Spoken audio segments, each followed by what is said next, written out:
시청자 여러분이 슬램덩크 모바일을 즐겨주신다면 채널 업로드에 큰 힘이 됩니다. 슬램덩크 모바일. 이번 2021년 NBA 트레이드 시장에서 가장 주목되는 이적은 러셀 웨스트브룩의 LA 레이커스로의 이적일 것이다. 한때 오클라호마의 영원한 프랜차이즈 스타가 될 줄 알았던 웨스트브룩이 1년마다 팀을 옮기는 모습이 적응이 안 되지만 스포츠에서 특히 NBA에서 우승이 갖는 가치가 어마무시하게 크기 때문에 웨스트브룩에게 마냥 뭐라 할 수 없는 노릇이기도 하다. 그렇기에 이왕 모인 거 과연 웨스트브룩이 LA 레이커스 우승에 필요한 선수인가를 얘기해보려고 한다.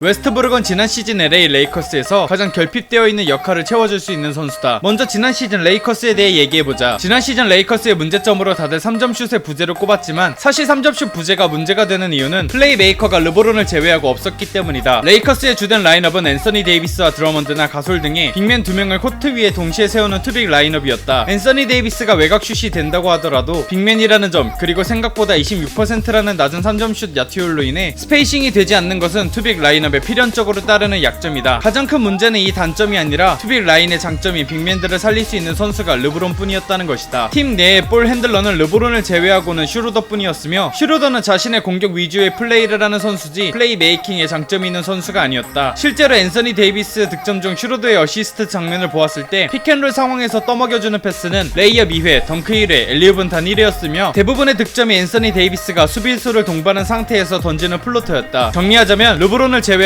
플레이 메이킹이 가능한 선수가 없었기에 르브론의 돌파 이후 킥아웃에 의존해야 했고 그로 인해 3점 슈터가 절실했던 것이다. 그렇기 때문에 웨스트브룩의 역입은 중요했다. 지금은 낮은 효율의 슈팅과 눈이 돌아간 듯 흥분하는 플레이에 웃음벨이 되어버린 선수지만 플레이 메이커의 역할은 충분히 소화해줄 수 있는 선수이기도 하다. 그렇다면 웨스트브룩이 이번 시즌 레이커스에서 어떤 플레이를 할까? 첫째는 르브론 반대편 코트에서 하는 빅맨과의 픽앤롤이다. 슈루더는 르브론과 코트 위에 공존할 때 주로 르브론의 반대편 쪽 45도에서 픽앤롤을 전개했다. 이때 이 슈루더가 웨스트브룩으로 바뀌게 된다면 자신의 공격만 볼 수 있는 선수에서 플레이 메이킹이 가능한 선수로 바뀌었으니 당연 빅맨과의 픽앤롤은 더 위력적이게 변할 것이다. 또 그렇게 된다면 상대팀에게 픽앤롤 도움 수비를 강제하기에 골 밑에 수비를 집중시켜 킥아웃 3점 또한 수월해질 것이다.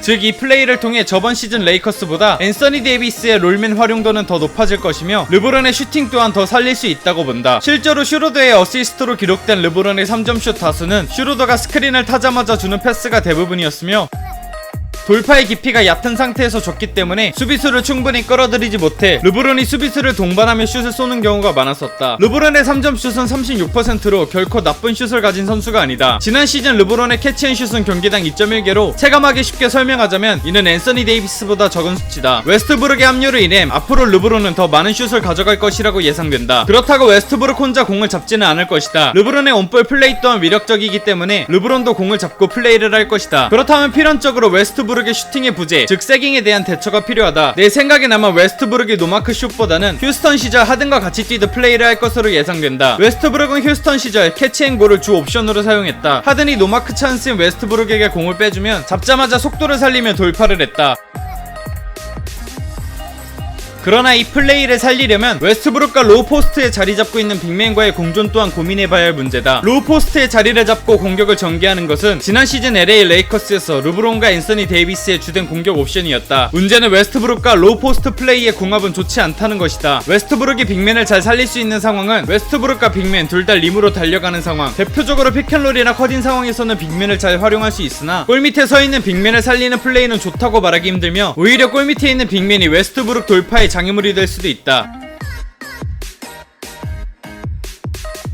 실제로 웨스트브룩이 휴스턴 선수였을 때 하든의 더블팀을 대처하기 위해서는 웨스트브룩의 돌파를 반드시 살려야 됐고 그 웨스트브룩의 돌파에 방해되는 카펠라를 트레이드한 것처럼 과연 웨스트브룩이 르브론의 킥아웃을 자신의 돌파로 연결했을 때 골 밑에 서 있는 빅맨을 활용할 수 있을지는 지켜봐야 할 문제 중 하나다. 또 스몰 라인업에서 웨스트브룩의 포스트업 플레이도 예상된다. 웨스트브룩은 가드 포지션 중 가장 많은 포스트업을 치는 선수다. 동 포지션에서 웨스트브룩의 포스트업을 막기란 쉽지 않아 수비수의 이목을 집중시키거나 더블팀을 유도해 자신에게 수비를 붙이고 뿌려주는 패스가 상당히 위력적이었다. 특히 동 포지션을 1대1로 확실히 공략할 수 있다는 것은 스몰 라인업 공격에서 가장 중요한 공격 세팅 작업인 미스매치 만들기를 생략할 수 있다는 것에 큰 의미를 갖기에 웨스트브룩의 포스트업 또한 상당히 많이 나올 것으로 예상된다. 정리하자면 웨스트브룩의 영입으로 인해 르브론의 볼 소유 시간은 줄어들 것이고, 반대로 르브론의 3점슛 시도는 증가할 것으로 예상되며 앤서니 데이비스를 포함한 빅맨들의 픽앤롤 위력은 증가하겠지만 동시에 로우 포스트의 자리를 잡는 형태의 공격은 시행착오를 겪을 것으로 예상된다. 무엇보다 르브론, 앤서니 데이비스, 웨스트브룩 3인방을 바탕으로 한 스몰 라인업 공격이 매우 위력적일 것이라 예상된다. 그 어느 시즌보다 이겨도 재밌고 져도 재밌는 팀이 생긴 것 같아 아주 기대가 된다.